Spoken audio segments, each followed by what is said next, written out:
탈원전을 외치던 정부가 소형 모듈 원전에 대해서는 긍정적인 입장을 보였습니다. 소형 모듈 원전은 원전의 안전성을 높이고 경제성도 확보할 수 있다는데요. 워렌 버핏과 빌 게이츠도 소형 원전에 투자하면서 세계적으로 관심을 받고 있습니다.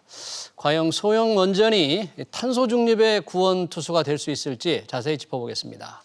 주한규 서울대학교 원자핵공학과 교수님 나오셨습니다. 교수님 어서 오십시오. 반갑습니다. 네, 안녕하십니까? 네. 자, 문재인 정부 4년 내내 탈원전 가지고 참 논란이 많았지 않습니까? 네. 원자력 전문가님 모셔서 갑자기 이게 소형 모듈 원전이 뭔가 이 원전을 대체할 수 있는 것처럼 지금 많은 얘기들이 나오고 있는데요. 네. 우선 시청자들을 위해서 이 소형 모듈 원전 어떤 겁니까 이게? 예, 그 키워드가 두 개인데요. 예. 작다는 거하고 그다음에 이제 소형. 모듈이라는 거. 이제 보통 원전은 100만 킬로와트 이렇게 되잖아요. 네. 우리나라 가동되는 원전이 100만이고 대형인데 30만 이하짜리, 30만 킬로와트 이하짜리를 이제 소형이라고 하고요. 예. 30만요? 예, 그러니까 이제 300메가와트 아. 혹은 이제 30만 킬로와트 이렇게 얘기를 하는데요. 그러니까 300메가와트. 예. 네. 보통은 1000메가와트고. 1000메가와트. 예. 그리고 이제 모듈라라는 게 이제 예. 특징인데요. 이제 작게 만들 수 있으니까 예. 그걸 공장에서 만들어서 이제 뭐 트레일러나 배나 이런 걸로 싣고 가서 현장에서 그냥 설치하는. 그래서 대량 생산, 뭐 표준화 생산 이런 걸 통해서 경비 절감을 달성하겠다. 네. 이 두 가지가 키입니다. 네. 그럼 말씀하신 발전 용량으로 보면 일반 원전의 한 3분의 1, 4분의 1 정도 되는 건가요? 네. 근데 이제 요새 이제 우리나라에 새로 짓는 거는 예. 1,400이거든요. 그러니까 5분의 1까지도 보면 돼요. 5분의 1 정도. 네. 그리고 공장에서 이렇게 만들어서 현지 싣고 설치할 가는 곳에 거예요. 가서 네. 방식 조립만 하면 되는 거죠. 모듈로 가서. 그게 이제 과거에는 대형 원전은 원자로가 있고 예. 증기 발생기가 있고 뭐 펌프가 있고 이런 게 다 따로따로 있어서 그걸 따로따로 만들어서 가서 이제 설치를 해야 됐거든요. 예. 이 소형 모듈러는 그런 게 다 한 통에 이제 일체화돼 있다는 게 이제 큰 특징입니다. 예. 그래서 그 원자로 용기 안에다 다 집어넣은 게 그걸 갖고 이제 싣고 가서 이렇게 설치할 수 있다는 장점이 있죠. 지금 우리 정부 문재인 정부는 이제 탈원전에서 논란이 많았는데 원전의 안전성을 우려해서 그런 정책을 추진해 왔지 않습니까? 그러면 네. 이 소형 모듈 원전에 대해서는 조금 정부가 긍정적인 듯한데 그럼 안전성을 확실히 담보할 수 있습니까? 이거? 그렇죠. 이제 소형 원전이 과거의 대형 원전보다 여러 가지 측면에서 이제 안전성을 많이 이제 개선시킨 건데요. 예. 첫 번째가 이제 연료를 도저히 이게 녹을 수 없는 그런 연료를 만든다든가. 연료를. 예. 네. 그 다음에 이제 냉각하는 거를 과거에는 이제 전기가 있어서 펌프를 돌려야만 냉각을 할 수 있었던 거를 그냥 이제 자연 대류. 뜨거운 물은 위로 올라가고 찬물은 내려오는 예. 그 자연 순환이거든요. 대류. 예. 그런 걸 이용해서 전기 없이도 예. 냉각을 할 수 있다든가. 이제 그런 걸 피동 냉각이라고 그래요. 예. 전기는 능동이고. 그다음에 이제 아까 좀 말씀드린 대로 여러 가지 부품들이 기기들이 떨어져 있는 걸 파이프로 이렇게 연결을 해서 과거에는 대형 원전이 그렇게 돼 있는데 그럼 이제 만약의 경우에 파이프가 파단이 난다든가 그러면 이제 물이 새잖아요. 예. 그래서 이제 안전성에 위해가 될 수 있는데 그런 걸 다 이제 모아서 한 원자로 안에 다 넣으니까 일체형이 돼서 이제 그런 그 파단 가능성을 그냥 원천 차단해서 또 이렇게 안전성을 높이고 그런 게 다 세 개가 다 한꺼번에 요소가 들어가 있는 게 아니고 어떤 거는 이제 뭐 연료가 좋은 거고 어떤 거는 일체화가 된 거고 어떤 건 피동이고 뭐 그런 게 한두 개씩 결합돼서 예. 과거에 현재의 대형 원전보다는 이제 안전성이 훨씬 개량이 돼서 네. 대형 원전은 이제 주거지에서 좀 떨어진 데다 이렇게 지어야 되거든요. 아무래도 아마 안전하게 운영을 하지만 가능성이 있기 때문에 이제 대규모 주거지에서 이제 떨어진 데다 설치하는데 이런 거는 이제 주거지 인근에다가 소위 분산 전원으로 설치할 수 있는 그런 가능성이 있는 겁니다. 네.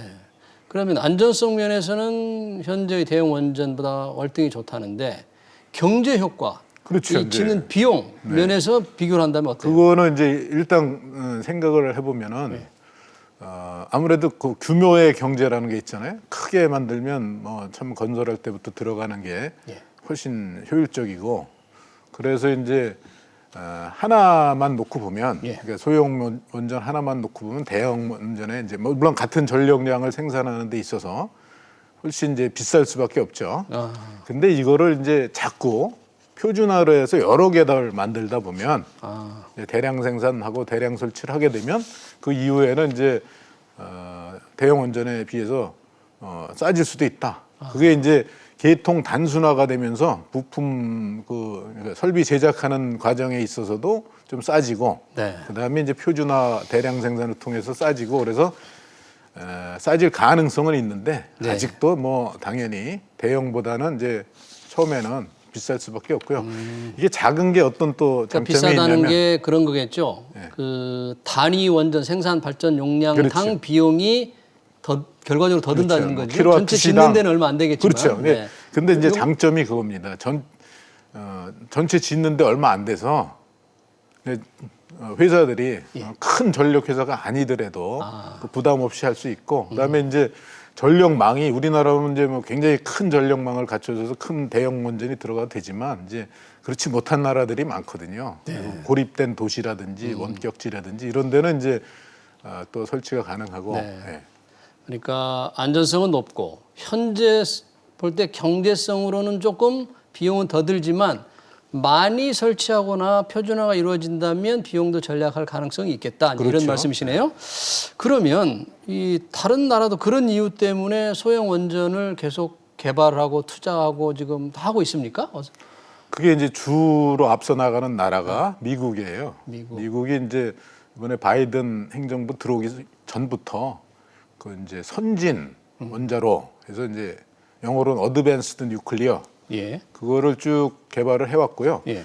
이 소형 원전이 이제 보통은 이제 우리나라 같으면 원전이 다 물로 냉각하는 원전이거든요. 예. 근데 미국에서는 이제 물이 아닌 뭐 가스, 헬륨 가스 같은 거로 냉각을 하고 또 이제 나트륨, 액체 나트륨 이런 걸로 이제 냉각을 하는 신개념의 그 소형 원전이고요. 이런 다른 물이 아닌 다른 냉각제를 쓰게 되면 온도를 높일 수가 있어요. 헬륨은 뭐 700도, 800도까지 올려도 되고 그렇게 높이면 이제 또 장점이 그렇게 높인 열원을 가지고 물을 분해를 해서 이렇게 수소를 만드는 데 써도 되고 또 이제 나트륨 같은 거는 또 뭐 열을 저장하는데 용융염이라는 것을 써서 저장한 다용도로 쓸 수 있는 장점이 있습니다. 네. 그 미국이 앞서가는데 우리나라 소형 원전 기술 수준은 교수님 어느 정도로? 근데 이제 아까 말씀드렸지만 물 냉각 소형 원전은 사실은 우리나라가 제일 먼저 개발을 시작을 했어요. 한국이요? 1997년부터 예. 스마트라는 원자로를 이제 개발을 하기 시작했는데요.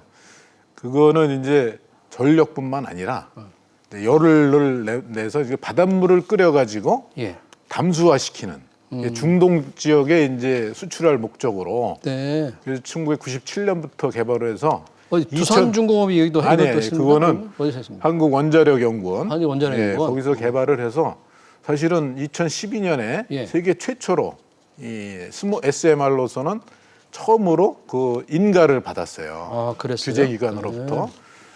근데 이제 사우디에 그걸 짓기로 이제 추진을 하고 있었다가 이제 여러 이유로 지금 이제 탈원전 정책을 추진한 정부가 들어선 것도 아주 중요한 이유겠지만 적극적으로 그걸 추진을 못한 거예요. 그러면 이 정부가 이 소형 모듈 원전도 아주 소극적으로 좀 외면했습니까? 그렇죠.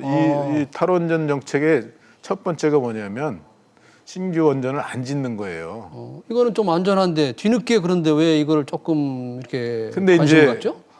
우리나라가 앞서갔지만 그때는 다른 나라는 이제 그렇게 우리가 선진적이었고 다른 나라는 그게 이제 이슈화가 안 됐는데 미국에서 바이든이 이렇게 되고 그게 이제 굉장히 미국뿐만이 아니에요. 지금 이제 롤스로이스 영국에 거기도 이제 그 SMR을 개발하고 이게 세계적인 조류가 이제 돼가니까 이제 인정을 안 할 수가 없는 거고요. 근본적으로 이 탄소 중립을 달성하려면 재생에너지만 갖고서는 안 돼요. 지금은 탄소 중립한다면서 재생에너지 뭐 태양광 또 풍력을 엄청나게 늘리려고 한다면서요. 태양광을 이제 이번에 2050년 탄소 중립 계획을 보면 재생에너지 60% 달성하겠다고 그래요. 패널을 뭐 지금보다 50배를 늘려야 된다나? 뭐 그렇죠. 그러던데? 근데 이제 그 중에서 예를 들어서 60% 중에 태양광을 30으로 하고 나머지 뭐 딴 거로 한다면 전력의 30%를 태양광으로 공급해야 돼요.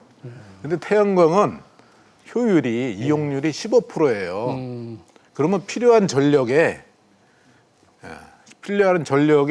200%에 되는 설비가 있어야 돼요. 그래야지 그걸 30%를 맞출 수가 있어요. 불균형적이니까 생산이. 네. 네. 그러면 어떤 때는 이제 100이라는 전력이 필요한데 태양광에서 나오는 전력은 200이 되는 거예요.